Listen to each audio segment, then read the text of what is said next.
Jeune organisme à Montréal, niché dans le sous-sol d'une église, Sac à dos vise l'insertion sociale et économique des personnes en situation d'itinérance ou à risque de l'être. Tout le monde dans mon quartier.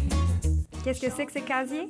Une nouveauté chez Sac à dos, car qui dit itinérance dit déplacement. À la base, les casiers d'entreposage, c'est justement pour que les gens en situation d'itinérance aient accès à un endroit sécuritaire pour déposer leurs valises, vêtements, sacs à dos. Ça leur évite, quand ils vont se présenter à un propriétaire pour louer un logement ou un employeur pour un travail, d'avoir leur 4,5 sur le dos, si je peux m'exprimer comme ça. Toujours chez Sac à dos et non au bureau de poste, l'organisme offre en plus un service de casiers postaux. C'est 2000 casiers postaux qui permettent aux bénéficiaires d'obtenir leur chèque d'aide sociale, tout courrier de professionnels de la santé, des services sociaux, pièces d'identité, chèque d'impôt. Et de même que les messages téléphoniques pour ces 2000 personnes-là vont être mis à leurs casiers postaux. Donc, ça garde le fil avec l'extérieur en frais de communication. En partenariat avec Emploi Québec, 12 personnes, pour une durée de 12 mois, s'occuperont du service aux usagers du centre de jour. Ces 12 personnes-là, quand elles débutent le programme, elles sont évaluées de manière volontaire. On leur propose des démarches pour améliorer leurs conditions. Là, ça peut être des démarches de tous les genres, comme se trouver un logement, un suivi médical, obtenir des médicaments, obtenir des pièces d'identité, entreprendre une thérapie pour la consommation, trouver un emploi, peu importe. Dans une ville de fantômes, nous sommes les seuls vivants. Les seuls vivants. Personne n'est à l'abri et ils le savent. Chacun a sa propre histoire.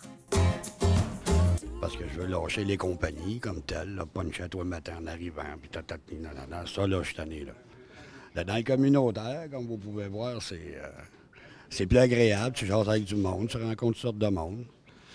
Ça m'a fait du bien, parce que j'ai fait un ACV.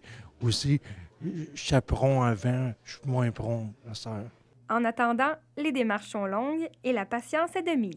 Personnellement, des fois, on aimerait que les choses se fassent plus vite, mais il faut être aussi conscient que c'est la personne qui est maître de son propre cheminement. En faisant ce que je fais, je pense que je fais ma part pour la société, pour aider les plus démunis.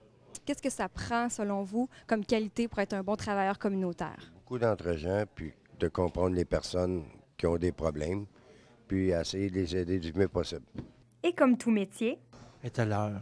Après plus de 10 ans dans les milieux sociaux, les difficultés font évidemment surface. Les difficultés, c'est la clientèle itinérante, mais il n'y a pas un organisme communautaire qui est capable de dire qu'il va prendre en charge une personne avec toutes ces démarches-là, puis toutes ces problématiques, puis qui va assurer la réinsertion de cette personne-là. On est obligé de travailler avec beaucoup d'autres organismes selon la spécialité de chacun.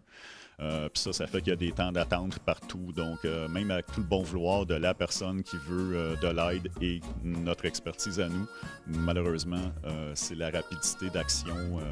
Mais ça, c'est le réseau qui veut ça, là, la rapidité d'action qui est lente, là, finalement, pour amener une personne plus loin. Ça bouge chez Sac à dos. Paul Carniello, nouveau porte-parole, vous invite au Solidari Show au printemps 2011. Et d'ici là... Moi, mon objectif ultime, c'est de retourner là, sur le marché du travail après cette année-là.